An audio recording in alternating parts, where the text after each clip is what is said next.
Hello दोस्तों, नमस्कार। आपका स्वागत है आपके अपने चैनल हिंदी हब पर। तो आज की दोस्तों कक्षा में हम पढ़ेंगे कि हिंदी साहित्य के इतिहास के क्या प्रयोजन हैं और उस पे किन किन राजनीतिक प्रभाव क्या है, सांस्कृतिक प्रभाव क्या है। ठीक है। इससे पहले की दोस्तों जो क्लास थी उसमें हमने पढ़ा था कि हिंदी शब्द है उसकी उत्पत्ति है कैसे हुई है, कौन से अपभ्रंश से हुई है, किस प्रकार से हिंदी का विकास हुआ है और हिंदी के अंतर्गत कौन कौन सी बोलियां हैं आती हैं। तो उनके अंतर्गत 5 उपभाषाएं थी और 18 आपकी बोलियां थी। तो सबका हमने क्षेत्र कहाँ कहाँ है सारा दोस्तों अध्ययन किया है। मैंने दोस्तों यूट्यूब पर एक पोस्ट डाली थी कि 11वीं 12वीं की जो साहित्य इतिहास की जो पुस्तक है उसको कौन कौन पढ़ना चाहता है। तो वहाँ पर जो आपके ज़्यादातर दोस्तों 90% लोगों का रिव्यू आया है कि हम सब पढ़ना चाहते हैं।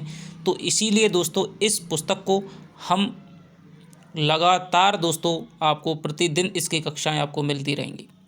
लेकिन दोस्तों इसके साथ मैं कहना चाहूँगा थोड़ा सा ज़रूरी है कि मैंने आपको बताया था कि कुछ दिन पहले मेरे चैनल पे टेक्निकल प्रॉब्लम आ गई थी। ठीक है। उसका दोस्तों कारण था कि ज़्यादातर जो हमारे सब्सक्राइबर हैं या फिर अन्य लोग हैं वो केवल क्लिक करके ही दोस्तों वीडियो को छोड़ देते हैं, वॉच नहीं करते हैं, जिसकी वजह से चैनल पे दोस्तों CTR है वो बढ़ गया है और यूट्यूब की दोस्तों गाइडलाइन आ गई थी कि आपका CTR है वो बढ़ गया है और अनावश्यक जो गतिविधियां हैं वो यहाँ पर दिखाई दे रही हैं। इसलिए आप इसको मैनेज करें, नहीं तो जो आपका जो चैनल है वो टर्मिनेट कर दिया जाएगा। और ये बात दोस्तों मैंने अपनी एक वीडियो में बोली थी कि भाई आप उजाले की मुसाहिब वाली वीडियो है उसको आप कम से कम 100 लाइक और मुझे 100 घंटे का वॉच टाइम है वो दें, जिससे कि जो मेरा CTR है क्लिक थ्रू रेट, ये क्या होता है दोस्तों यूट्यूब जो चलाते हों वो समझ जाएंगे कि क्लिक थ्रू रेट बढ़ने पर आपका जो चैनल है एडसेंस अकाउंट है वो आपका बंद होने का दोस्तों खतरा रहता है। कि इससे लगता है यूट्यूब को कि भाई आप खुद ही अपनी वीडियो को लगातार देख रहे हैं, वीडियो आप चालू कर देते हैं लेकिन देखते नहीं हैं। तो इस प्रकार की दोस्तों गतिविधियां हैं। ठीक है। यदि आप मेरे चैनल को बचाना चाहते हैं, थोड़ा सा सपोर्ट करना चाहते हैं तो दोस्तों साथ दीजिए। मैं आपको गारंटी देता हूं कि आपको मैं पूरा कोर्स दोस्तों 2nd ग्रेड का करा के दूंगा। ठीक है। हिंदी साहित्य, काव्य शास्त्र, आपका स्नातक स्तरीय व्याकरण दोस्तों इतनी शानदार पढ़ाऊंगा कि आपका कोई भी दोस्तों क्वेश्चन है, यदि आपने ढंग से दोस्तों पढ़ा और यदि इसी तरह से पढ़ते रहिए, कई साथी ऐसे हैं जो हमसे लगातार रेगुलर पढ़ रहे हैं, उनका दोस्तों मैं आपको धन्यवाद देना चाहूँगा। लेकिन बहुत सारे दोस्तों सफलता और असफलता के बीच में दोस्तों यही एक दायरा रहता है कि कौन दोस्तों विश्वास करता है, कौन रेगुलरिटी लाता है और कौन दोस्तों नियमित लगन के साथ में परिश्रम करता है। और यदि आप अब भी यदि 10 जगह पर आप भटकते रहे तो फिर दोस्तों आप जो असफल लोगों की आती है लिस्ट, यानी कि 10 लाख में से दोस्तों जो आपके 9,90,000 आते हैं फिर आपका नाम उनमें आएगा। लेकिन यदि आप मेरे बताए गए अनुसार लगातार दोस्तों क्लास है उसको लेते रहे तो दोस्तों आपका सलेक्शन है, आप सलेक्शन की दौड़ में दोस्तों निश्चित रूप से शामिल हो जाएंगे। तो इसलिए कहता हूं कि प्रत्येक वीडियो कहानी का दोस्तों मैं खुद ही आपको 3-3 बार रिवीजन करा देता हूं, पढ़ाते समय सारांश बताता हूं, PDF वाली विश्लेषण कराता हूं, उसके बाद में फिर क्वेश्चन कराता हूं, तब सारी चीज़ें बताता हूं। तो 4-5 बार तो मैंने ही रिवीजन करा दिया तो आपको वैसे ही कहानी पूरी याद हो जाएगी। और ये दोस्तों अच्छा भी है क्योंकि आप रिवीजन को टालते रहते हैं कि हम कर लेंगे, परसों कर लेंगे, कोई दिक्कत, तो ऐसे ही समय छूटता जाता है, फिर आप चीज़ों को भूलते जाते हैं। इसलिए यदि मैं दोस्तों कह रहा हूँ उसमें कोई मेरा कोई स्वार्थ नहीं है, उसमें आप सभी का दोस्तों स्वार्थ है। ठीक है। मेरा भी उसमें दोस्तों स्वार्थ कोई बुरी चीज़ नहीं है। स्वार्थ का मतलब है अपने हित की बात सोचना लेकिन दूसरे का कोई गलत नहीं सोचना। ठीक है। जो होता है संकीर्णता होती है कि अपना हित है दोस्तों लेकिन दूसरे का हम गलत सोच रहे हैं। तो मैं आपका दोस्तों कोई भी गलत नहीं सोच रहा हूँ, कोई भी मैं आपसे पैसा वसूल करके आपके साथ में फ्रॉडबाजी नहीं कर रहा हूँ। मैं केवल इतना कहना चाहता हूँ कि आप मेरी वीडियो को दोस्तों थोड़ा सा दिन के लिए क्योंकि मेरा ये नया चैनल है, छोटा चैनल है। जब बड़ा चैनल हो जाता है तब उस पे दोस्तों इतनी दिक्कतें नहीं आती हैं, क्योंकि लगभग आधे व्यूअर ऐसे होते हैं जो लगभग उसके बढ़िया वॉच टाइम है वो मिल जाता है। लेकिन अभी दोस्तों उतना हमारा बड़ा परिवार नहीं है, इसलिए मुझे आपके अतिरिक्त सहयोग की आवश्यकता है, ठीक है। वरना किसी भी दिन दोस्तों ये चैनल टर्मिनेट हो गया, बंद हो गया, तो फिर आप मुझसे मत कहना कि सर आप अब दूसरा चैनल बनाओ या किसी प्रकार से हमारा कोर्स है कराओ। इसके लिए दोस्तों फिर मैं ज़िम्मेदार नहीं हूँगा। आपको लग रहा है कि मैं आपके साथ में दोस्तों कितनी मेहनत कर रहा हूँ, एक एक नोट्स, एक एक लाइन को दोस्तों, एक एक टाइपिंग को अपने हाथ से दोस्तों मैं लिख कर के आपके लिए दोस्तों भेजता हूँ। तो इसीलिए आप मेरी बात को समझें, थोड़ा सा दोस्तों मुझे सहयोग करें, और जब आप पूरी क्लास लेंगे तब आपको पता चलेगा दोस्तों कि अन्य चैनलों की अपेक्षा, मैं यूँ नहीं कहता हूँ कि हिंदी के दोस्तों चैनल नहीं हैं, हिंदी के टीचर नहीं हैं, ठीक है। मुझसे दोस्तों मैं तो एक छोटा सा मामूली सा भी दोस्तों नहीं हूँ, बहुत अच्छे अच्छे हैं। लेकिन वहाँ पर आपको पता है, खुद आपको पता है, आप इस चैनल पे यूँ आए हैं क्योंकि आपको अच्छा पढ़ने के लिए दोस्तों अच्छी खासी फीस देनी पड़ती है।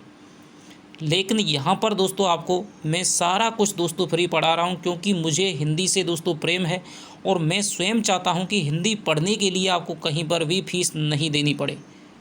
तो मैं इसीलिए दोस्तों मैंने पढ़ाना शुरू किया है, जिससे कि हिंदी है वो हर व्यक्ति तक पहुँच सके, ठीक है। और किसी को भी बिना फीस में ऐसा नहीं लगे कि भाई हमारे पास पैसे नहीं थे, ये हमारे पास कमज़ोरी थी, किताब नहीं थी, हमारे पास कोई भी हमने कोर्स नहीं लिया था जिसकी वजह से हमारा सिलेक्शन है वो नहीं आया। अब निर्भर आप पे करता है दोस्तों, यदि आप साथ देंगे तो मैं आपसे हमेशा एक कदम आगे मिलूँगा। आपको क्लास है दोस्तों ऑलरेडी मिलेगी, टाइम टू टाइम है वो मिलेगी।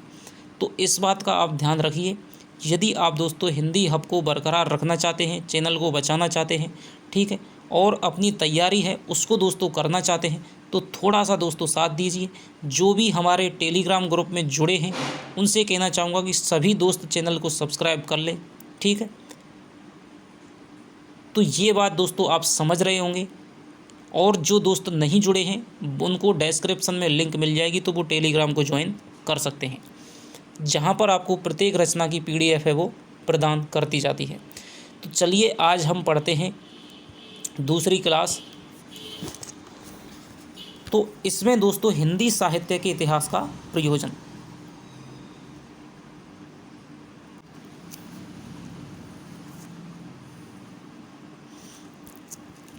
साहित्य के इतिहास के लेखन का मूल प्रयोजन साहित्य की प्रवृत्तियों एवं उसकी उपलब्धियों को जनता तक पहुंचाना है।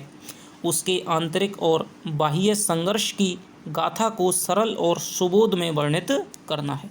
यानी कि जो साहित्य का इतिहास है वो क्यों लिखा जाता है, ये क्वेश्चन निकल के सामने आता है।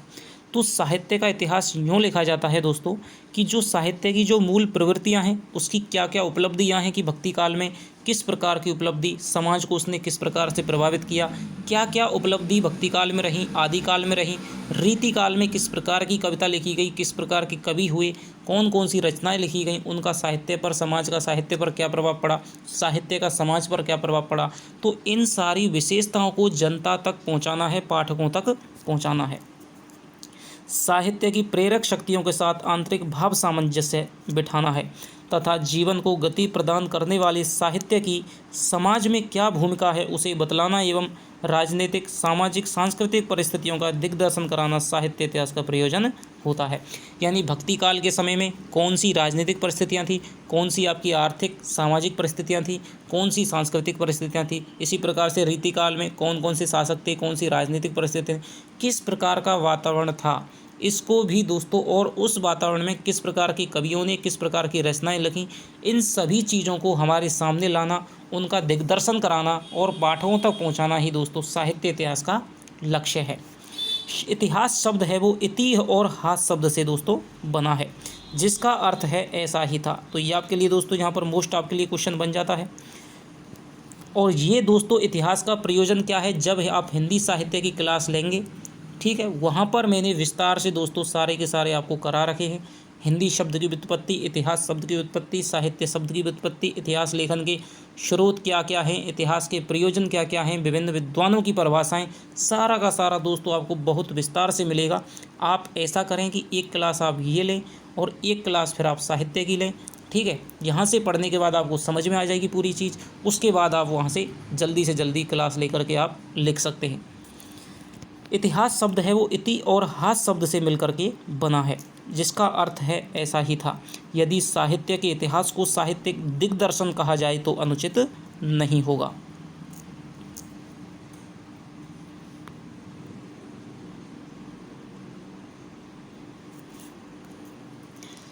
क्योंकि यह वर्तमान और अतीत के पक्षों को उजागर करता है। तो साहित्य इतिहास में क्या होता है कि भक्ति काल का प्रभाव है वो आज के समय में कैसा दिखाई देता है।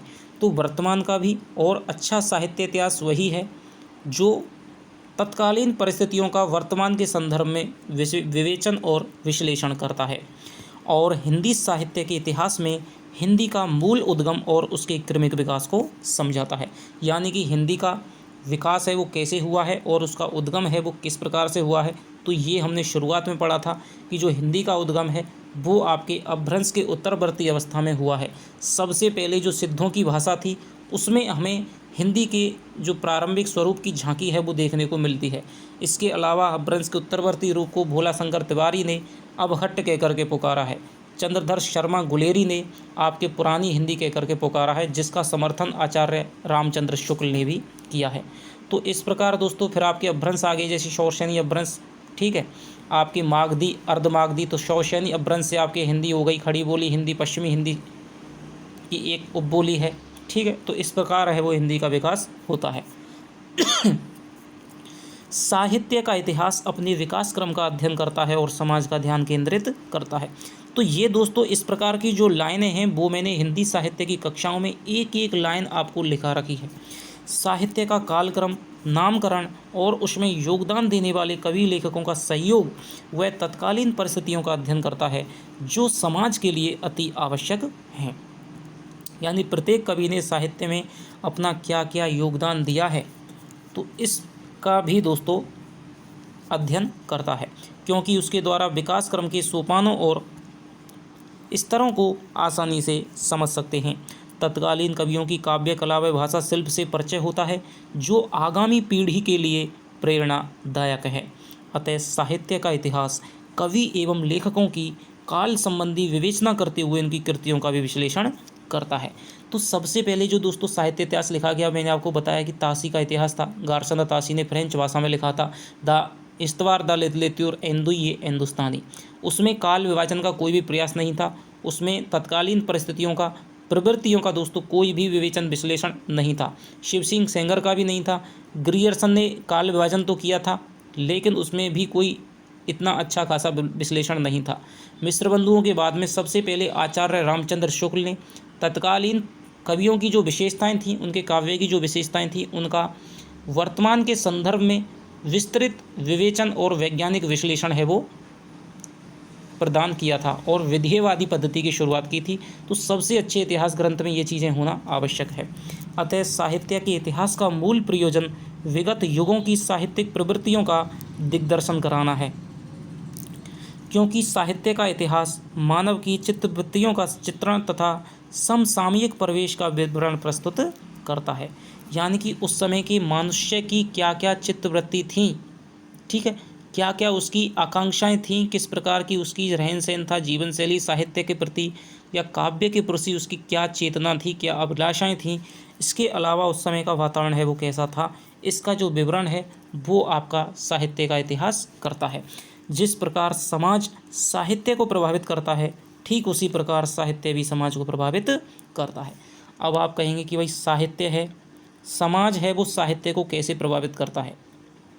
तो यूँ करता है दोस्तों जैसे कि समाज में चला था, हमारे आधुनिक काल की हम बात करें तो हमारे 1857 का क्रांति चली थी। तो उस समय जो लेखक थे, कवि थे, उन्होंने उससे ओतप्रोत रचनाएं लिखी थी। इसके अलावा भारतीय स्वतंत्रता आंदोलन चला था, ठीक है, आज़ादी से पहले। तो उस समय दोस्तों अधिकांश जो कवि थे, रामधारी सिंह दिनकर ले लीजिए, चाहे आप बाल कृष्ण शर्मा नवीन ले लीजिए, ठीक है, मैथिली शरण गुप्त ले लीजिए, आपके सारे कवियों ने जो रचनाएं दोस्तों लिखी थी, ठीक है, निराला ले लीजिए, तो उन्होंने स्वतंत्रता की लिए दोस्तों रचनाएं लिखी थी, ठीक है। उन रचनाओं में ऐसी आग भरी गई थी प्रेमचंद ने सोजे वतन लिख दी थी। ठीक है, सारे जो कवि थे इस प्रकार की रचना लिख रहे थे जिससे कि स्वतंत्रता की जो आग है वो और दोस्तों भड़के और जल्दी से अंग्रेज हैं वो हमारे देश को छोड़ करके चले जाएं। तो इस प्रकार है दोस्तों, समाज की प्रत्येक गतिविधि का जो प्रभाव है वो आपके साहित्य पर पड़ता है। रीतिकाल की यदि हम बात करें तो रीतिकाल में राजाओं का दोस्तों शासन था। ठीक है, वैभव विलास की उसमें अधिकता थी, इसलिए जो उस काल में साहित्य लिखा गया था वो चाटुकारितापूर्ण है, वैभव विलासपूर्ण है, श्रृंगार रस का उसमें वर्णन है, दरबारी संस्कृति की उसमें झलक मिलती है। तो इस प्रकार सिद्ध होता है दोस्तों, जो समाज है वो साहित्य को प्रभावित करता है। और साहित्य समाज को कैसे प्रभावित करता है ये तो आप जानते ही। इसलिए साहित्य समाज का दर्पण कहलाता है, यानी कि जो समाज में है वो सब कुछ साहित्य में दिखाई देता है। हिंदी साहित्य के इतिहास के स्रोत, तो इन बातों की चर्चा भी हमने हिंदी साहित्य की क्लासों के अंतर्गत की है कि हिंदी साहित्य के दोस्तों दो स्रोत माने जाते हैं, एक तो आपके बाह्य स्रोत हो गए और एक आपके आंतरिक स्रोत हो गए। तो देखिए क्या है, इतिहास सदैव साक्ष्य की ओर खोज करता है, वह प्रमाणित साक्ष्य प्राप्त होने पर आगे बढ़ता है, यही उसकी आधार सामग्री है। यह साक्ष्य दो प्रकार के होते हैं, पहला अंत्य साक्ष्य और दूसरा बाह्य साक्ष्य। अंत्य साक्ष्य के अंतर्गत उपलब्ध सामग्री में आधारभूत कवि कृतियों एवं ग्रंथों, कवि एवं लेखकों की फुटकर प्रकाशित व अप्रकाशित रचनाएं होती हैं। यानी अंत्य साक्ष्य के अंतर्गत तो जो प्रकाशित रचनाएं हैं और जो अप्रकाशित रचनाएं हैं, चाहे वो फुटकर हों चाहे वो महाकाव्य काव्य हों, ठीक है, सारी प्रकार की रचनाएं शामिल होती हैं। बाह्य साक्ष्य के अंतर्गत ताम्रपत्रावली, शिलालेख, वंशावलियाँ, जनश्रुतियाँ, कहावतें, ख्यात और वचनिकाएँ जैसी सामग्री होती हैं जो तत्कालीन युग को परिलक्षित करती हैं।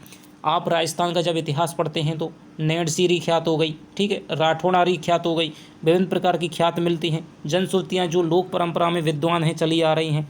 वंशावलियाँ लिखते हैं, ठीक है, जैसे कि आपकी राज प्रशस्ति है, प्रशस्तियाँ हो गई, शिलालेख हो गए, 25 पत्थरों पर जो लिखी गई है, विश्व की सबसे बड़ा संस्कृत का शिलालेख माना जाता है, ठीक है, जो कि आपके 9 चौकी पाल है राजसमंद झील में। तो हिंदी साहित्य में भी अंत्य और बाह्य स्रोतों के माध्यम से इतिहास लेखन प्रारंभ हुआ, जिसमें गोकुलनाथ द्वारा, अब अंत्य साक्ष्य के ग्रंथ कौन कौन से हैं जिनका सर्वाधिक सहयोग लिया गया, तो गोकुलनाथ द्वारा लिखित बहुत इंपॉर्टेंट है। और ये सारी की सारी रचनाएं दोस्तों मैंने हिंदी साहित्य की क्लासों के अंतर्गत करा रखी हैं। तो गोकुलनाथ द्वारा रचित 84 वैष्णवन की वार्ता और 252 वैष्णवन की वार्ता। दोस्तों वल्लभ संप्रदाय के जो प्रवर्तक थे तो वो थे वल्लभाचार्य, ठीक है, वल्लभाचार्य के पुत्र थे आपके विट्ठलनाथ। तो वल्लभाचार्य के शिष्य थे 84 और विट्ठलनाथ के शिष्य थे 252। तो 84 शिष्य हैं तो उन पर लिखी 84 वैष्णवन की वार्ता और 252 वैष्णवन की वार्ता वो गोकुलनाथ के शिष्यों पर लिखी है। नावादास कृत भक्तमाल बहुत इंपॉर्टेंट है, ध्रुवदास कृत भक्तनामावली बहुत ज़्यादा इंपॉर्टेंट है, संतवाणी संग्रह, भिखारीदास कृत काव्य निर्णय बहुत ही ज़्यादा वेरी इंपॉर्टेंट ग्रंथ है, तथा अन्य कृतियाँ कवि नामावली, मोद तरंगिणी, श्रृंगार संग्रह, हरिश्चंद्र कृत सुंदरी तिलक, मातादीन मिश्र का कवित्त रत्नाकर में कई कवियों की कविताओं का परिचय मिलता है।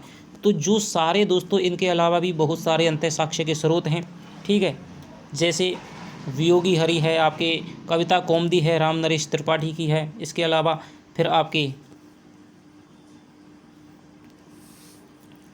और भी दोस्तों कई ऐसे ग्रंथ हैं। इनके अलावा जो मैंने सारे हिंदी साहित्य की कक्षाओं के अंतर्गत आपको लिखा रखे हैं, ठीक है। इस प्रकार अंत्य साक्ष्य प्रकाशित रचनाओं एवं अप्रकाशित रचनाओं का संग्रह होता है। बाह्य साक्ष्य के माध्यम से इतिहासकार अपनी पैनी दृष्टि से तत्कालीन परिस्थितियों की खोज कर लेता है।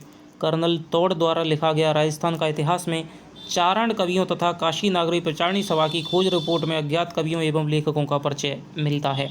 मोतीलाल मेनारिया ने, ठीक है, राजस्थानी साहित्य की रूपरेखा, ये इन्होंने ग्रंथ लिखा है, ने राजस्थान में हिंदी के हस्तलिखित ग्रंथों की खोज की थी। तो ये आपका यहाँ पर दोस्तों क्वेश्चन बनता है कि राजस्थान में हिंदी के हस्तलिखित ग्रंथों की खोज का जो कार्य है वो किसने किया था, तो वो आपके मोतीलाल मेनारिया ने किया था। तथा हिंदुओं के धार्मिक दर्शन के सिद्धांतों को निरूपित करते हुए उस समय के कवि, लेखकों एवं आचार्यों के विचारों की समीक्षा की है। जन श्रुतियों से तात्पर्य है जनता में प्रचलित बातें जिनमें सत्य का अंश छिपा रहता है। तो दोस्तों आपने अपने गांव में देखा होगा, अपने शहर में या अपने किसी भी दोस्तों कस्बे में देखा होगा कि ऐसी कई बातें हैं जो पीढ़ी दर पीढ़ी दो, जैसे हमारा बाबा है उसने हमारे पिताजी को सुनाई, पिताजी ने हमको सुनाई, इसी प्रकार से दोस्तों वो बातें चली आ रही हैं, वो बातें कहीं पर लिखी नहीं हुई हैं। ठीक है, तो उसे कहते हैं दोस्तों जनश्रुति। और इससे पहले जब तक प्रेस का आविष्कार नहीं हुआ था तो जो सारे ग्रंथ हैं दोस्तों वो आपके जनश्रुति के रूप में ही विद्वान थे। जैसे ही कागज़ की छपाई का आरंभ हुआ है उसके बाद में वो सारे के सारे लिख लिए गए। ठीक है, उससे पहले सब कुछ आपको माइंड में कंठस्थ रहता था, गुरु अपने शिष्यों को सुनाता था, शिष्य अपने फिर शिष्यों को सुनाते थे। इसी प्रकार से जो सारे ग्रंथ हैं, रामायण हो, चाहे वो वेद हों, चाहे वो भागवत हों, चाहे उपनिषद हों, सारे ग्रंथ इसी प्रकार से चले आ रहे थे दोस्तों। यह कई वर्षों तक लोगों की जीभ पर रहती है, किंतु धीरे धीरे लिपिबद्ध हो जाती है। उनमें कवि के जीवन संबंधी घटनाओं का योग होता है तथा प्राचीन ऐतिहासिक शिलालेखों के आधार पर उस युग का चित्रण मिलता है। इस प्रकार की आधारभूत सामग्री के मूल स्रोतों के माध्यम से ही इतिहास लेखन होता है, अतः यह लिपिबद्ध होकर एक ऐतिहासिक ग्रंथ बन जाता है। तो इसमें हमने देखा कि किस प्रकार के अंत्यसाक्ष्य स्रोत होते हैं। जो भी कवियों की रचनाएं हैं प्राचीन काल में लिखी गई थी, उनके आधार पर उनको आधार बनाकर, जिनमें विभिन्न कवियों का परिचय था, उनकी रचनाओं का परिचय था, जन्म स्थान मृत्यु स्थान की जानकारी थी, उनको आधार बना करके परवर्ती इतिहासकारों ने इतिहास ग्रंथ लिखने में सहयोग लिया था। इसके अलावा विभिन्न ताम्र पत्रावलियाँ हो गई, कर्नल जेम्स टोड का इतिहास हो गया, ठीक है, कवि राजा श्यामल दास हो गया, गौरीशंकर हीराचंद ओझा का इतिहास हो गया। इस प्रकार के इतिहास ग्रंथों से वचनिकाएँ हो गई, ख्यात हो गई, जनश्रुतियाँ हो गई, ताम्र पत्रावली हो गई, शिलालेख हो गए। इस प्रकार के दोस्तों सारे के सारे बाह्य स्रोतों से भी हिंदी साहित्य इतिहास लेखन में सहायता मिलती है। तो इस प्रकार दोस्तों यहाँ पर अब हम आगे पढ़ने वाले हैं कि हिंदी साहित्य इतिहास की लेखन की परंपरा किस प्रकार शुरुआत हुई, किसने सबसे पहले शुरुआत की और किस प्रकार के ग्रंथ हैं वो लिखे गए थे। तो हिंदी साहित्य के लेखन सामग्री प्राप्ति के पश्चात विद्वानों ने इतिहास लेखन प्रारंभ किया। जब भाई सारी सामग्री प्राप्त हो गई थी, ठीक है, विभिन्न शोधों के माध्यम से, ठीक है, विज्ञान का विकास हो गया था, तो उसके बाद में सामग्री प्राप्त होने के बाद में हिंदी का एक कोई भी अपना इतिहास नहीं था। तो सबसे पहले किस व्यक्ति ने सोचा वो हम दोस्तों पढ़ते हैं। हिंदी साहित्य का प्रथम इतिहास लेखन का श्रेय फ्रेंच विद्वान को जाता है, इसका नाम था गारसादा तासी। तो सबसे पहले जो दोस्तों हिंदी साहित्य का जो इतिहास लिखा था वो एक फ्रेंच विद्वान गारसादा तासी ने लिखा था। इनका इस्तवार दाला लिटरेत्यूर एंदुई ए हिंदुस्तानी, तो ये ग्रंथ आपको याद रखना है। ठीक है, किस भाषा में लिखा गया है? फ्रेंच भाषा में लिखा गया। किसने लिखा है? गारसादा तासी ने। हिंदी साहित्य का प्रथम इतिहास या फिर परंपरा की शुरुआत करने वाले हैं वो हैं आपके गारसादा तासी। नाम से 1839 में प्रकाशित हुआ था और जो इसका दूसरा भाग है वो आपके 1847 में प्रकाशित हुआ था। इसका द्वितीय भाग 1847 में प्रकाशित हुआ। इसे अंग्रेजी के वर्णों के क्रमानुसार लिखा गया था। यह हिंदी और उर्दू के लगभग 70 कवियों का संग्रह है। तासी ने प्रथम प्रयास में कवियों की जीवनी और उनके द्वारा रचित रचनाओं का उपलब्ध विवरण प्रस्तुत किया है।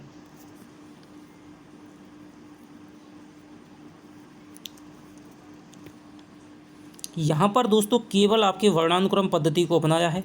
जब आप हिंदी साहित्य की कक्षाएं पढ़ेंगे तो वहाँ पर आपको विस्तृत रूप से मैंने ये सारी पद्धतियाँ करवाई हैं। यह नई दिशा की ओर प्रथम कदम था। इनका प्रारंभिक प्रयास प्रशंसनीय रहा है। यह गौरवपूर्ण गाथा हिंदी के इतिहास लेखन की परंपरा में नींव का पत्थर थी। इसी परंपरा को आगे बढ़ाते हुए शिव सिंह सेंगर ने शिव सिंह सरोज के नाम से 1883 में दूसरा इतिहास लिखा। तो सबसे पहले तो गारसादा तासी ने लिखा था प्रथम इतिहास ग्रंथ। दूसरा जो इतिहास लिखा था वो आपके शिव सिंह सेंगर ने शिव सिंह सरोज के नाम से 1883 में लिखा था। और यदि आपसे पूछा जाए कि किसी भी भारतीय विद्वान द्वारा लिखा गया प्रथम साहित्य इतिहास का ग्रंथ है तो वो हो जाएगा आपके शिव सिंह सेंगर यानी शिव सिंह सरोज। इसमें लगभग 1000 कवियों का वर्णन है, जिसमें कवियों की जीवनी, जीवन संबंधी घटनाएं, चरित्रों एवं उनकी कविताओं के संग्रह को संग्रहित किया गया है।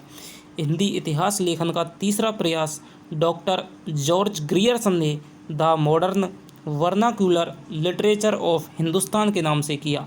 यह एशियाटिक सोसाइटी ऑफ बंगाल के नाम से 1888 में प्रकाशित हुआ था। तो ये जो दोस्तों क्वेश्चन है वो आपका बहुत बार पूछा जाता है कि कौन सा इतिहास ग्रंथ एशियाटिक सोसाइटी ऑफ बंगाल की पत्रिका में प्रकाशित हुआ था, तो वो है आपके 1888 में। बंगाल से एक पत्रिका निकलती थी, एशियाटिक सोसाइटी ऑफ बंगाल। इसमें ये सबसे पहले 1888 में प्रकाशित हुआ था, लेकिन 1889 में एक स्वतंत्र पुस्तक के रूप में ये प्रकाशित हुआ था। इन्होंने इस इतिहास को वैज्ञानिक दृष्टि से व्यवस्थित किया था। यदि आपको प्रथम बार वैज्ञानिक दृष्टि से लिखा गया इतिहास आपसे पूछे तो वो आपका ग्रियर्सन का हो जाएगा। इस प्रकार का इतिहास पहली बार लिखा गया, किंतु कालक्रमबद्ध इतिहास लेखन की जो परंपरा की शुरुआत है वो मिस्र बंधुओं के द्वारा की गई थी। हालांकि इसमें कालानुक्रमी पद्धति का दोस्तों प्रयोग किया गया था, लेकिन उस तरीके से नहीं किया गया था जितना मिस्र बंधुओं ने किया था। तो कालक्रमबद्ध इतिहास लेखन की जो शुरुआत है, सबसे पहले यदि आपको पूछा जाए कि कालानुक्रमी पद्धति है, ठीक है, या काल विभाजन सबसे पहले किसमें किया गया था, तो वो आपके ग्रियर्सन ने किया था। लेकिन कालक्रमबद्ध यानी आज के टाइम पर जैसे कि हम पढ़ते हैं शुक्ल का 1375 से लेकर इस समय, इन्होंने केवल ये लिखा था भाई 9वीं शताब्दी, 9वीं 10वीं शताब्दी, 14वीं शताब्दी, ठीक है, 14वीं शताब्दी का तो कोई जिक्र ही नहीं था। तो इस प्रकार से मुग़ल दरबार, इस प्रकार से इन्होंने प्रयोग किया था। लेकिन कालक्रमबद्ध इतिहास लेखन की परंपरा की शुरुआत है वो मिस्र बंधुओं द्वारा की गई। यह ग्रंथ मिस्र बंधु विनोद के नाम से 1913 में प्रकाशित हुआ था। इसमें काल विभाजन भी किया गया। इसी समय हिंदी साहित्य जगत में एक दैदीप्यमान नक्षत्र का अवतरण हुआ। इनका नाम था आचार्य रामचंद्र शुक्ल। इन्होंने हिंदी साहित्य के इतिहास को सुव्यवस्थित कालक्रमानुसार लिखा। तो सबसे पहले दोस्तों सुव्यवस्थित कालक्रम के अनुसार है वो हिंदी साहित्य का इतिहास वैज्ञानिक पद्धति पे, विधिवादी पद्धति पे लिखा था। वो लिखा था आपके आचार्य रामचंद्र शुक्ल ने। इस इतिहास को हिंदी साहित्य का प्रामाणिक प्रारंभिक ग्रंथ माना जाता है। यदि आपसे पूछा जाए कि हिंदी साहित्य इतिहास का प्रथम प्रामाणिक ग्रंथ है वो कौन सा माना जाता है, तो वो आपका हो जाएगा हिंदी साहित्य का इतिहास 1829 आचार्य रामचंद्र शुक्ल। तो यहाँ तक हमने दोस्तों देखा कि किस प्रकार से हिंदी साहित्य इतिहास की शुरुआत होती है। यह नागरी प्रचारणी सभा द्वारा हिंदी शब्द सागर की भूमिका के रूप में 1929 में प्रकाशित हुआ था। तो हिंदी शब्द सागर दोस्तों, हिंदी शब्द सागर के निर्माण में 3 विद्वानों का योगदान महत्वपूर्ण माना जाता है। श्याम सुंदर दास, रामचंद्र शुक्ल और रामचंद्र वर्मा की भूमिका के रूप में जनवरी 1929 में ये प्रकाशित हुआ था। आचार्य शुक्ल ने हिंदी साहित्य के इतिहास को 4 भागों में विभाजित करके इतिहास की महत्ता को बढ़ा दिया और आगामी लेखकों के लिए सीधा और सरल मार्ग तैयार कर दिया। इसका काल क्रमानुसार न्यायोचित एवं युगानुरूप इतिहास है, क्योंकि इन्होंने उपलब्ध ग्रंथों के आधार पर काल विभाजन किया। इस इतिहास में शुक्ल जी ने अपना दृष्टिकोण भी स्पष्ट किया। उन्होंने लिखा, प्रत्येक देश का साहित्य वहाँ की जनता की चित्त वृत्ति का संचित प्रतिबिंब होता है। तब यह निश्चित है, बहुत ही दोस्तों आपकी इम्पोर्टेंट लाइन ये यहाँ पर बनती है, ये आपसे बहुत बार दोस्तों पूछा जाता है, ठीक है, कि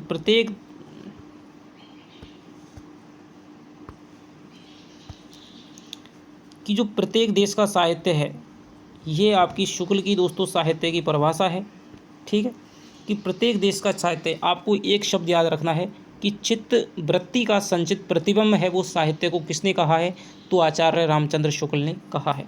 तब यह निश्चित है कि जनता की चित्त वृत्ति के परिवर्तन के साथ साथ साहित्य के स्वरूप में भी परिवर्तन होता चला जाता है। आदि से अंत तक इन्हीं चित्त वृत्ति की परंपराओं को परखते हुए साहित्य परंपरा के साथ उनका सामंजस्य दिखाना ही साहित्य का इतिहास कहलाता है। साहित्य के इतिहास की दोस्तों सबसे महत्वपूर्ण परिभाषा मानी जाती है। शुक्ल के पश्चात हिंदी साहित्य के परवर्ती यानी कि वाद के इतिहासकारों में हिंदी जगत में अपना योगदान दिया आचार्य हजारी प्रसाद द्विवेदी, जिसे कि मैं HP द्विवेदी कहता हूँ, ने हिंदी साहित्य की भूमिका के नाम से इतिहास लिखा था। तो इन्होंने दोस्तों 3 इतिहास ग्रंथ लिखे थे, हिंदी साहित्य की भूमिका, हिंदी साहित्य का आदिकाल और हिंदी साहित्य का उद्भव और विकास, जिसमें ऐसे तथ्यों एवं निष्कर्षों का प्रतिपादन किया गया जो लेखन की दृष्टि से नवीन सामग्री एवं नई व्याख्या देती हैं। अन्य लेखकों में रामकुमार वर्मा ने 1938 में हिंदी साहित्य का आलोचनात्मक इतिहास लिखा था। डॉक्टर नगेंद्र ने 1973 में दोस्तों हिंदी साहित्य के बृहद इतिहास का संपादन किया था। डॉक्टर धीरेन्द्र वर्मा ने दोस्तों आपके और नामवर सिंह है, इन्होंने अपने अध्ययन, शोध प्रबंध व समीक्षात्मक दृष्टिकोण के माध्यम से हिंदी साहित्य के इतिहास में अपना नवीन योगदान दिया था। तो हिंदी भाषा का जो विकास है ये आपके धीरेन्द्र वर्मा की पुस्तक है, जो कि काशी नागे पिचानी सभा में आपके लिखी गई है। इसके अलावा आपकी डॉक्टर नामवर सिंह की भी है कि आधुनिक साहित्य की जो प्रवृत्तियाँ नाम से है, वो आपके डॉक्टर नामवर सिंह का इतिहास ग्रंथ हो जाता है। तो इस प्रकार से दोस्तों आपके गणपति चंद्र गुप्त का हो जाएगा, ठीक है। उसके अलावा आपके नलिन बिलोचन शर्मा है, रामस्वरूप चतुर्वेदी हैं। तो सारे के सारे दोस्तों इतिहास ग्रंथ हैं, वो मैं हिंदी साहित्य की कक्षाओं के अंतर्गत मैंने करा दिए हैं, ठीक है। 15-20 इतिहास ग्रंथ हो जाते हैं। सबसे पहले तो ये आप पहले हैं जाएंगे 6-7 हो जाएंगे। गारसा दत्तासी, शिव सिंह सेंगर, ग्रियर्सन, मिश्र बंधु, आचार्य शुक्ल, आचार्य द्विवेदी, रामकुमार वर्मा, गणपति चंद्र गुप्त। इसके अलावा आपके साथ बच्चन सिंह हो जाएंगे, ठीक है। फिर आपके 10-12 और आपके मुख्य हैं, जैसे कि आपके विश्वनाथ त्रिपाठी हो जाएंगे, विश्वनाथ प्रसाद मिश्र हो जाएंगे, रामस्वरूप चतुर्वेदी हो जाएंगे, आपके मोतीलाल मेहनारिया हो जाएंगे। इसके अलावा आपके उदय नारायण तिवारी हो जाएंगे, सुमन राजे हो जाएंगे, नीरजा माधव हो जाएंगे, डॉक्टर बच्चन सिंह तो हो ही गई, ठीक है। और आपके हरदेव बहारी है, हिंदी साहित्य का प्राकृत इतिहास। तो इस प्रकार के जो ग्रंथ हैं वो भी आपसे वहाँ से क्वेश्चन आपसे पूछ लिया जाता है, तो ये भी दोस्तों आप याद रखें। इस क्लास के साथ में यदि आप दोस्तों हिंदी साहित्य की क्लास लेंगे तो आपका दोस्तों बहुत ही अच्छे ढंग से है वो हिंदी साहित्य समझ में आएगा। हिंदी भाषा पर अब सांस्कृतिक प्रभाव क्या क्या पड़े दोस्तों, अब ये हम पढ़ने वाले हैं। तो अब दोस्तों हम भारतवर्ष की विशाल धरा पर अनेक परंपराओं के लोगों ने आक्रमण किया है, वे यहाँ रच बस गए, उनकी परंपरा भारत की संस्कृति में मिल गई। भारत की धरती पर वैदिक धर्म के साथ बौद्ध धर्म व जैन धर्म का भी प्रसार हुआ। बौद्ध धर्म ने मनुष्य को जियो और जीने दो, तो ये सिद्धांत किसका है दोस्तों, जियो और जीने दो, तो ये सिद्धांत आपके बौद्ध धर्म का है, की शिक्षा दी।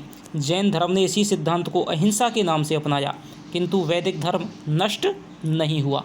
तो जो वैदिक धर्म है, जिसे कि हम सनातन धर्म के नाम से जानते हैं, ठीक है, तो वो दोस्तों कोई भी यहाँ पर धर्म आ गया, चाहे कितनी भी यहाँ पर विदेशी संस्कृतियाँ आ गई, लेकिन जो वैदिक धर्म है दोस्तों वो नष्ट नहीं हुआ है। आज भी वो हमारे आचार में, हमारे विचारों में, हमारी संस्कृति में, हमारी परंपराओं में दोस्तों जिंदा है। वैदिक धर्म में ब्राह्मण, आरण्यक, उपनिषद एवं दर्शन शास्त्रों की रचनाएँ हुई थीं। तो जो दोस्तों जो ब्राह्मणक हैं, आरण्यक हैं, उपनिषद हैं और जो भी दर्शन शास्त्र हैं, वो सारे के सारे आपके वैदिक धर्म के अंतर्गत आते हैं। न्याय दर्शन महर्षि गौतम, ये आप सब जानते हैं कि गौतम का था न्याय दर्शन। योग दर्शन आपके पतंजलि था। वैशेषिक आपके महर्षि कणाद का था। सांख्य दर्शन आपके कपिल मुनि का था। पूर्व मीमांसा महर्षि जैमिनी का था। उत्तर मीमांसा आपके वेदांत है जो शंकराचार्य का था, जिन्होंने अद्वैतवाद का सिद्धांत दिया था। तो ये आपको दोस्तों 6 की 6 दर्शन आपको याद कर लेने हैं, ठीक है। तथा 6 वेदांग, वेद क्या, वेदांग क्या है दोस्तों, वेदों को सरल करने के लिए जो बाद में लिखे गए थे उनको समझाने के लिए, तो उन्हें कहते हैं वेदांग। तो शिक्षा, कल्प, निरुक्त, छंद, ज्योतिष व व्याकरण, ये आपके 6 वेदांग माने जाते हैं। इन्हीं के कारण भारत विश्व में जगतगुरु कहलाया था। तक्षशिला और नालंदा विश्वविद्यालय उच्च कोटि के शिक्षा केंद्र बन गए थे। वैदिक संस्कृति का पूर्ण विकास हो गया था। यहीं से विश्व में सृष्टि और परमात्मा की व्याख्या दी गई थी। आत्मा और माया को व्यक्त किया गया था। मनुष्य को सृष्टि के विकास और विनाश को समझाया था। अज्ञान को मिटाकर ज्ञान के द्वारा विश्व शांति और प्रेम सद्भावना की शिक्षा प्रदान की गई। इसी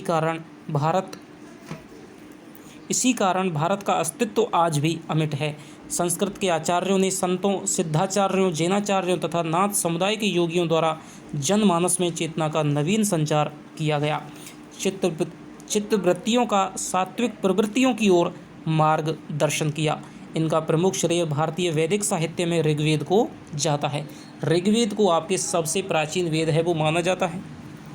तो सारा का सारा जो वैदिक संस्कृति का जो श्रेय है वो आपके ऋग्वेद को जाता है, क्योंकि ऋग्वेद की ऋचाएँ सृष्टि के तत्वों की प्रमाणिक व्याख्या प्रदान करती हैं। जैसे कि इंद्र, वरुण, सूर्य, पृथ्वी आदि को देवों की संज्ञा देकर सृष्टि के संचालन में इनके सहयोग को प्रदान करने के कारण इनकी स्तुति की गई है। तो दोस्तों वैदिक काल में हमें किसी भी देवता के उल्लेख नहीं मिलता है, बल्कि जो प्रकृति के तत्व भी थे, ठीक है, जैसे कि आपके इंद्र हैं, वरुण है, सूर्य, पृथ्वी है, इनकी ही पूजा की जाती थी। प्रकृति के तत्वों को ही, प्रकृति को ही देवी मान करके उसकी उपासना की जाती थी। तो ये सारी दोस्तों जो वेदों में वैज्ञानिक बातें हैं वो कही गई हैं, वो सारी वैज्ञानिकता पर खरी उतरती हैं, क्योंकि उस समय हम प्रकृति को, नदियों को माता मानते थे, गायों को माता मानते थे। उस समय ये माना जाता था कि जो भी महत्वपूर्ण है इस सृष्टि में उसको महत्ता दी जाए, उसको नष्ट नहीं होने दिया जाए। इसीलिए सभी जंगली पशुओं को मानना, पीपल के वृक्षों की, आम के वृक्षों की पूजा करना, ठीक है, बांस के वृक्ष को ना जलाना। तो इस प्रकार की जो बातें हैं दोस्तों सारी की सारी वैज्ञानिकता पर थी। हालांकि इनमें ऐसा कोई साइंस नहीं है, लेकिन दोस्तों ये वेदों में इसलिए कहा गया था ताकि इनकी जो रक्षा है वो हो सके। आज आप देख रहे हैं कि किस प्रकार से चीज़ें हैं वो विलुप्त हो रही हैं, नष्ट हो रही हैं। तो जब तक दोस्तों वैदिक संस्कृति थी तब तक इनकी पूजा की जाती थी। यदि हम पूजा करेंगे, पिता मानेंगे, माता मानेंगे, ठीक है, देवता मानेंगे, तो फिर हम उनको काटेंगे नहीं, और उससे दोस्तों है वो अपनी जैव विविधता है वो बनी रहेगी, प्रकृति है वो नष्ट नहीं होगी। नदियों को आज देखो, नदियों की क्या स्थिति है, नाला बनी पड़ी हैं, लेकिन उस समय माता माना जाता तो नदियाँ साफ स्वच्छ होती थी दोस्तों। तो यही वैज्ञानिकता थी पहले। यह सत्य जगत विदित है कि इन तत्वों के माध्यम से सृष्टि आज भी संचालित है। ऋग्वेद हमारे साहित्य का मूल है। संस्कृत भाषा से पाली, पाली से प्राकृत, प्राकृत से अपभ्रंश की उत्पत्ति हुई, और क्षेत्रीय अपभ्रंश भाषाओं में उपभाषाएं एवं बोलियां ही हिंदी भाषा के जन्म का कारण है। यानी कि सबसे पहले वैदिक संस्कृत थी, उसके बाद में लौकिक संस्कृत, उसके बाद में पाली, उसके बाद में प्राकृत, प्राकृत के बाद में अपभ्रंश। अपभ्रंश दोस्तों जब जनपद काल का उदय हुआ था तो कई भागों में बट गई थी क्षेत्रीय भाषाओं में, जिसमें से मुख्य थे शौरसेनी अपभ्रंश, मागधी अपभ्रंश और अर्धमागधी अपभ्रंश।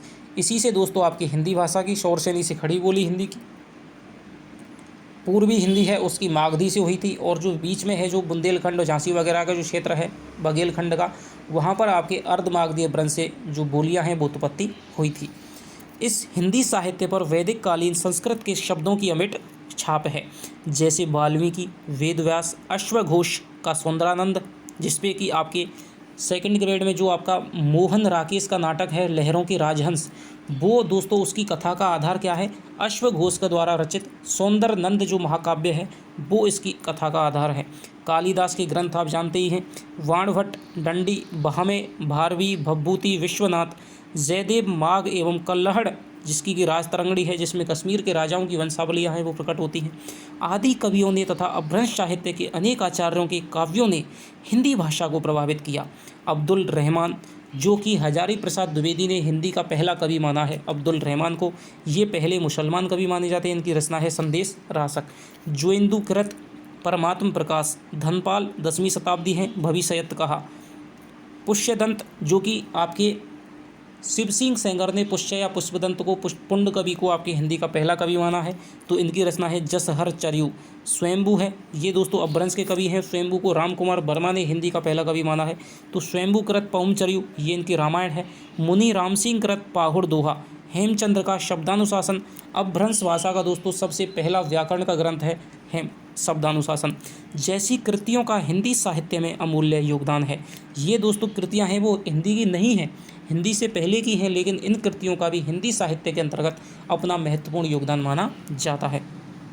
क्योंकि हिंदी की जो पहली कृति है वो तो आपकी देवसेन की 933 ईस्वी में श्रावकाचार है, ठीक है। इससे पहले की ये रचनाएँ थी जिसमें अपभ्रंश की प्रधानता थी, अपभ्रंश प्रभावित थे, मिश्रित भाषाएँ थीं, ठीक है, प्राकृत की रचनाएँ भी थीं।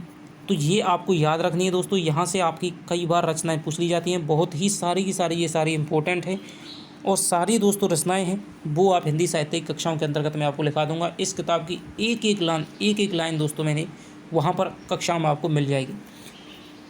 राहुल सांकृत्यायन तो इस समय की सरहपाद कवि को हिंदी का पहला कवि मानते हैं। तो राहुल सांकृत्यायन ने दोस्तों सरहपा को, यानी जैसे सरहपाद कहते हैं, राहुल भद्र भी कहा जाता है इन्हें सरोज वज्र भी कहा जाता है, तो इनको हिंदी का पहला कवि स्वीकार किया है। जबकि रामकुमार वर्मा ने स्वयंभू को, आचार्य रामचंद्र शुक्ल ने मुंज को, हजारी प्रसाद द्विवेदी ने आपके साहब अब्दुल रहमान को, गणपति चंद्र गुप्त ने आपके शालीभद्र सूरी को हिंदी का पहला कवि माना है। ये सारी की सारी बातें हम हिंदी कक्षाओं के अंतर्गत देखेंगे। राजनीतिक प्रभाव, ये तो हमने देखा दोस्तों किस प्रकार से सांस्कृतिक प्रभाव पड़ा था, जिसमें वेदों की प्रमुख प्रधानता थी, प्रकृति की पूजा की जाती थी, और उसके अलावा विभिन्न आपकी संस्कृति के अंतर्गत किस प्रकार से भाषा का विकास हुआ है और किस प्रकार रचनाओं की जो प्रधानता है वो हिंदी साहित्य पर दिखाई देती है। अब हम ध्यान देंगे कि राजनीतिक प्रभाव है, उस समय की जो राजनीति थी, राजा थे, शासन था, उसका हिंदी साहित्य के विकास पर क्या अपना प्रभाव पड़ा है, तो वो देखते हैं। हर्षवर्धन का साम्राज्य 7वीं शताब्दी के प्रारंभ में छिन्न भिन्न हो गया था। उसके द्वारा शासित राज्यों ने अपनी संप्रभुता प्राप्त कर ली। साथ ही हर्ष है दोस्तों वो आपके 6वीं शताब्दी यानी कि 6वीं शताब्दी से लेकर के आदि मध्य 6वीं शताब्दी तक इसका साम्राज्य है वो माना जाता है। इसके बाद में दोस्तों इसके जो शासन अधिकार में जो भी क्षेत्र थे, जो भी राजा थे, सब स्वतंत्र हो गए इसकी मृत्यु के बाद में। उसके बाद में दोस्तों कोई भी ऐसा एक छत्र साम्राज्य का अधिपति नहीं बन पाया था। ठीक है, तो संपूर्ण जो भारत था दोस्तों उसका अंतिम है वो एक छत्र सम्राट वो हर्षवर्धन था। साथ ही आक्रमणकारियों के लगातार युद्धों से भारत की स्थिति को शोचनीय बना दिया था। भारत की संगठित सत्ता पतन की ओर जा रही और उस समय इस्लाम राज्य की नींव रखी जा रही थी। तो सबसे पहले जो आक्रमण किया था दोस्तों वो आपके 1712 में शायद आपके मोहम्मद बिन कासिम ने आपका आक्रमण किया था। 8वीं शताब्दी से 15वीं शताब्दी तक भारतीय राजनीतिक परिस्थितियां धीरे धीरे क्षीण होती चली गईं और इस्लामी शासक हिंदुस्तान पर काबिज हो गई। युद्धों से आहत भारतीय जनता अपनी धैर्य खो चुकी थी। विदेशी शक्तियों के आक्रमण का प्रभाव साहित्यिक क्षेत्र में पड़ने लगा। भारत में अरबी फारसी के शब्द आ गए। चारों तरफ अराजकता, गृह कलह, विद्रोह, आक्रमण, अशांति और निर्धनता से त्रस्त होकर मानव अपने मन को परम शक्ति परमात्मा के प्रति केंद्रित करने लगा। इस समय 3 बातें प्रमुख थीं। कुछ व्यक्ति भौतिक सुखों से वंचित होने पर आध्यात्मिक बातें करने लगे। कुछ हिम्मत करके जी जान से दुश्मनों से लोहा लेते हुए प्राण न्यौछावर करने लगे। कुछ मरते मरते भी अपनी भूख का परित्याग नहीं कर सके।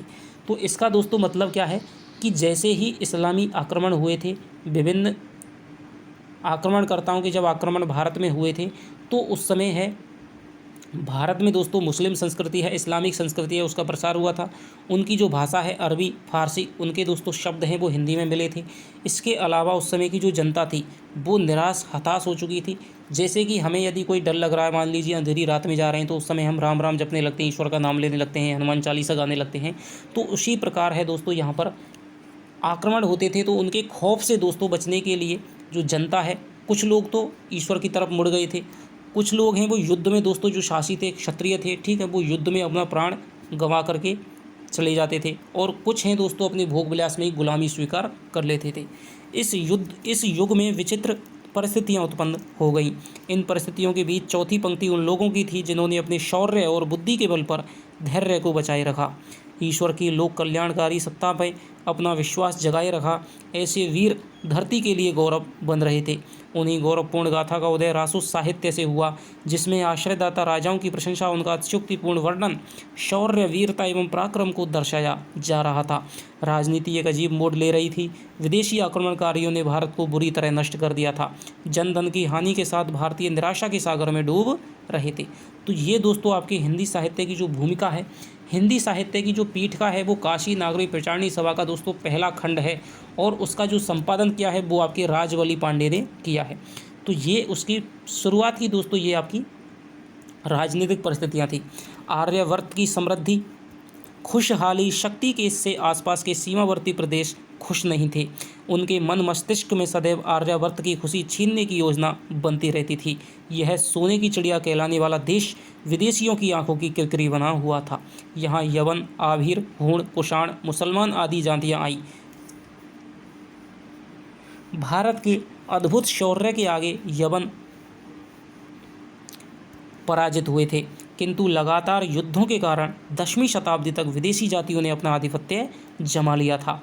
6वीं शताब्दी में हर्षवर्धन का एक छत्र साम्राज्य रहा था। तो ये दोस्तों जब तक हर्ष का साम्राज्य था तब तक किसी का भी इस प्रकार आक्रमण नहीं हुआ था। आक्रमण भी हुआ था तो उसको दोस्तों असफल कर दिया गया था। चीनी यात्री ह्वेनसांग हर्ष के समय में भारत आया था। जब आया था तो भारत के वैभव को देखकर वह चकित रह गया था। 10वीं शताब्दी के महमूद गजनबी ने भारत पर लगातार कई आक्रमण किए और भारत को लूट कर ले गया। तो तो दोस्तों भारत के बारे में उस समय की समृद्धशाली जो परंपरा थी, उस समय का जो वैभव था, उसके बारे में बताते हैं कि प्राचीन समय में ये ह्वेनसांग है दोस्तों, यही यात्री हैं, वो लिखते हैं कि प्राचीन समय में जब मैं आया था तो भारत में कोई भी अपने दरवाज़ों पर कोई भी ताला नहीं लगाता है। यहाँ के जो लोग हैं वो सुख शांति से रहते हैं, सभी भाईचारे से रहते हैं। ठीक है, वसुधैव कुटुंबकम का यहाँ पर निवास है, सभी को अपना भाई मानते हैं। इसके अलावा यहाँ पर दोस्तों धन धान्य की इतनी प्रचुरता है। ठीक है, यहाँ की जो काली मिर्च है वो आपको पता है सोने के भाव है वो बेची जाती थी।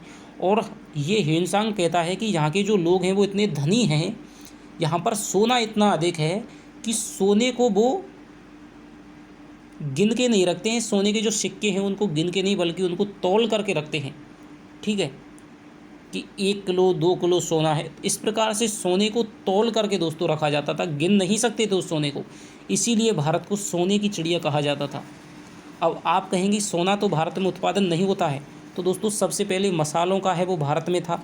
इसके अलावा मलमल का था, कपड़ा था, सिल्क जाता था, उससे भारत को सोने से ईरान, इराक से, फारस से दोस्तों, इन देशों से, आपके विदेशों में मेसोपोटामिया सभ्यता थी।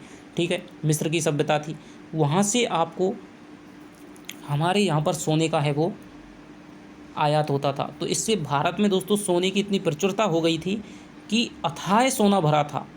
ठीक है, बर्तन थे जो भी आपके, ठीक है, सारी की सारी जो चीज़ें हैं वो आपकी सोने की बनी हुई होती थी। इसके अलावा यूँ कहा जाता है कि आपके जो कुछ एक वैज्ञानिक थे, जैसे कि जिनमें आपके कई एक वैज्ञानिक थे जो लोहे से दोस्तों सोना बनाने की विधि है वो जानते थे। कई एक ग्रंथों में ऐसे इसकी विधियाँ भी मिलती हैं, लेकिन वो विधियाँ अभी दोस्तों प्रासंगिक नहीं है, पूर्ण नहीं है। ठीक है, या उनका प्रयोग है दोस्तों वो करना नहीं जानते हैं।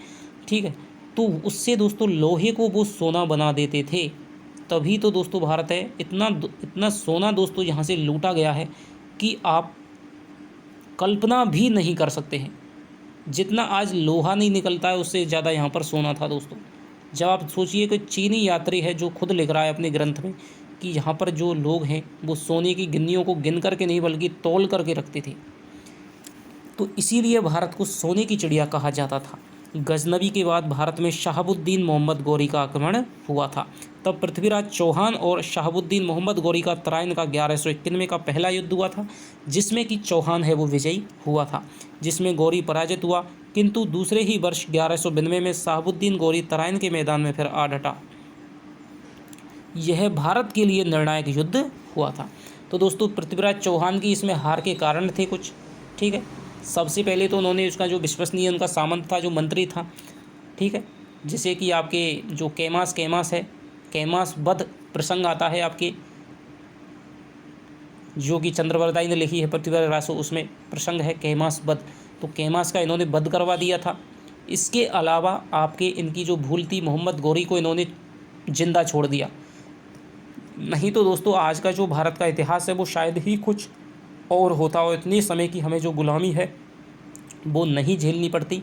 आज भी दोस्तों जो भारत है वो अपने वैभव को, पूर्णता को प्राप्त कर रहा होता। सोने की चिड़िया आज भी कहा जाता। आज जो भारत का रुपया डॉलर से दोस्तों 75 बराबर $1 है ना, तो वो शायद डॉलर दोस्तों 75 होता और भारत का रुपया है वो इतना होता। इतनी सोने की अधिकता थी। तो ये दोस्तों 1192 में द्वितीय युद्ध हुआ था, उससे है भारत के हुए निर्णायक युद्ध माना जाता है। पृथ्वीराज चौहान की पराजय हुई, गौरी की विजय। इन युद्धों के कारण जनता और पिस गई थी, आर्थिक संकट से जूझ रही थी, अकाल और भुखमरी से आहत थी। सम्राट युद्धों में व्यस्त रहते थे, गुलामी प्रथा का बोलबाला था, स्त्रियों को बाजार में खरीदा और बेचा जाता था, दास प्रथा का प्रचलन हो रहा था। तो ये जो सारी दोस्तों जो प्रथाएं आई हैं वो सारी की सारी इस्लामिक संस्कृति के आने के बाद, जैसे ही मुग़ल या फिर जो मुसलमान आक्रमण करता थे उनका उदय हुआ है, वैसे ही दोस्तों ये सारी गुलामी प्रथा है, पर्दा प्रथा है, ये सारी परंपराएं हैं वो भारत में शुरुआत हुई थी। वरना आप देखेंगे सीता का स्वयंवर आप देखिए, ठीक है, सारे के सारे जो विवाह थे दोस्तों वो आपके गंधर्व विवाह कहलाते थे, प्रेम विवाह कहलाते, स्वयंवर से विवाह कहलाते थे। ठीक है, तो इस प्रकार की सनातन संस्कृति में स्त्रियों को देवी का अवतार माना जाता था। ठीक है, उनकी पूजा कही जाती थी। और यत्र नारीस्तु पूजन्ते रमन्ते तत्र देवता। लेकिन जैसे ही उत्तर वैदिक काल आता है वहाँ से स्त्रियों की जो स्थिति है वो गिरनी शुरू हो जाती है, और यहाँ पर आकर के दोस्तों उसको केवल एक भोग्या के रूप में समझा जाता है, उसको दासी बना दिया जाता है, ठीक है, उसकी खरीद फरोख्त होने लगती है। दास प्रथा का प्रचलन हो रहा था। गुलाम वंश से खिलजी वंश तक भारत की स्थिति दयनीय हो गई थी। अकाल और गरीबी के कारण हिंदुओं को दुख भोगना पड़ता था। अमीर खुसरो इस युग के कवि थे। इन्होंने इस समय अपनी प्रसिद्ध कृति खुसरो की पहेलियाँ लिखी। तो इनकी दोस्तों पहेलियाँ हैं, मुकरियाँ हैं, दो सखुने हैं, ठीक है, ये आपके बहुत ज़्यादा इनकी प्रसिद्ध मानी जाती हैं। तो पहेलियाँ आपने सुनी भी होंगी कि एक थाल मोतियों से भरा, सबके सिर पर औंधा धरा, ठीक, चारों ओर वह थाली भरे, मोती उससे एक ना गिरे। यहाँ पर भी एक पहेली है कि तरवर से एक त्रिया उतरी, यानी कि त्रिया यानी कि एक स्त्री, उसने बहुत रिझाया, उसने बहुत ही हमें रिझा लिया, मन को मोह लिया। बाप का उससे नाम जो पूछा, आधा नाम बताया। जब उसके हमने बाप का नाम पूछा तो उसने आधा नाम बताया। आधा नाम पिता पर प्यारा, बूझ पहेली गौरी, अमीर खुसरो यों कहे अपने नाम ना बोली निगोरी। तो ये निगोरी के बारे में दोस्तों अमीर खुसरो हमें कह रहे हैं। तो हमने दोस्तों यहाँ तक सांस्कृतिक प्रभाव देखा, राजनीतिक प्रभाव देखा। अब हम देखेंगे सामाजिक स्थितियाँ क्या थी। राजनीतिक परिस्थितियों के साथ साथ सामाजिक स्थितियों में परिवर्तन आ रहा था। जनता का शासकों के प्रति विश्वास समाप्त हो गया था, तो धर्म के मठाधीशों के प्रति भी निराशा ही हाथ लग रही थी। चारों तरफ असहायता एवं लाचारी नजर आ रही थी। ऐसे में अंधविश्वास, जाति पाति का भेद और बढ़ गया। समाज में असामाजिकता, अत्याचार एवं अनुशासनहीनता का वातावरण फैल गया। स्त्री के प्रति और भी अन्याय होने लगा। नारी वस्तु की भांति खरीदी और बेची जाने लगी। सती प्रथा, बाल विवाह, दास प्रथा की परंपरा ने जोर पकड़ लिया। यानी कि जो भी दोस्तों सैनिक थे, युद्ध में मरते थे, जो जौहर आदि की जो परंपराएं हैं वो इसी समय में शुरुआत हुई थी, ठीक है। क्यों हुई थी?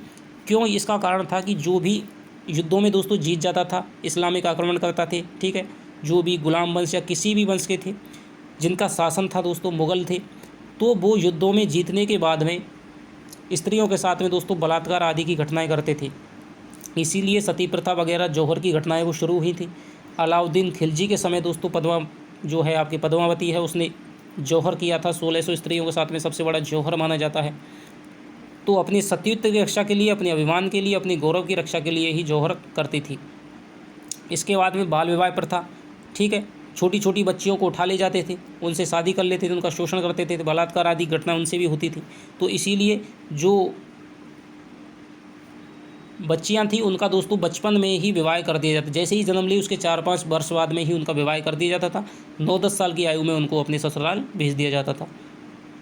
और उनके भी जो पति हैं वो युद्ध वगैरह में सैनिक वगैरह रहते थे, तो वो बचपन में ही दोस्तों विधवाएं हो जाती थी और बचपन में ही उनको चिता पर कूदना पड़ता था। तो देखिए किस प्रकार की स्थिति है कि अभी लड़की 20 साल की, 15 साल की नहीं हुई और उसे चिता पर दोस्तों झोंक दिया जाता था। तो कितनी भयंकर ये प्रथाएं थी। इसके अलावा दास प्रथा थी, तो दासों को बंदी बना करके लाया जाता था। जो भी युद्ध में जीत जाते, जो भी सैनिक रह जाते थे, ठीक है, उनको दास बनाया जाता था और उनसे सेवा चाकरी है वो करवाई जाती थी।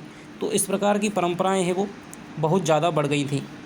ढोंगी संत महात्मा व्यक्तियों को धर्म का भय दिखाकर ठग रहे थे। निर्धनता जनता के लिए अभिशाप बन चुकी थी। अकाल, महामारी, आक्रमण के कारण फसलों को नष्ट करना, जनता को मारना काटना आदि बातों ने समाज को विकट परिस्थितियों में डाल दिया था। ये आदिकाल की दोस्तों विशेषताएं चल रही हैं। सामाजिक परिस्थितियाँ, गरीब गरीब बन रहे थे और धनी धनवान बनते जा रहे थे। इस समय केवल साहित्य के द्वारा ही आशा का संचार किया जा रहा था। अपभ्रंश भाषा में साहित्य रचना हो रही थी, जिसके माध्यम से धर्म, नियम एवं नैतिकता पुनः समाज में अपना स्थान जमा रही थी। 7वीं शताब्दी के अंत में और 8वीं शताब्दी के प्रारंभ में स्थापत्य कला को बढ़ावा मिला था। ये समय दोस्तों राजस्थान में आपके गुर्जर प्रतिहारों का समय माना जाता है। 8वीं से लगभग 10वीं शताब्दी है। पल्लव शासकों ने शिल्पियों एवं चित्रकारों को सम्मान देना शुरू किया। मद्रास म्यूजियम के चोल ताम्रपत्र के अनुसार कांचीपुरम के बुनकरों को उनकी व्यापारिक कलाओं के कारण वैश्य व्यापारियों जैसा सम्मान मिलना शुरू हो गया था। बुनकर जुलाही कपड़े का व्यापार करने लगे थे।